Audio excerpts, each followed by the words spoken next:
মহাভারতের এক রাত যেখানে ধর্ম হার মানে।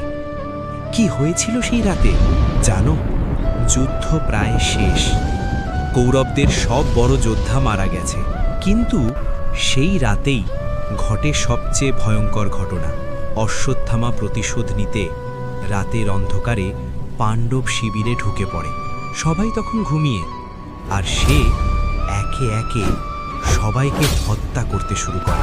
সে ভাবছিল সে পাণ্ডবদের মেরে ফেলেছে, কিন্তু সত্যিটা ছিল আরও ভয়ঙ্কর। সে আসলে হত্যা করেছিল পাণ্ডবদের নয়, তাদের সন্তানদের। সকালে পুরো শিবির কেঁপে ওঠে। এই পাপের জন্য অশ্বত্থামাকে চিরজীবনের অভিশাপ দেওয়া হয়। আজও বলা হয় সে পৃথিবীতে ঘুরে বেড়াচ্ছে। এমন আরও রহস্য জানতে চাইলে লাইক, কমেন্ট আর সাবস্ক্রাইব করো।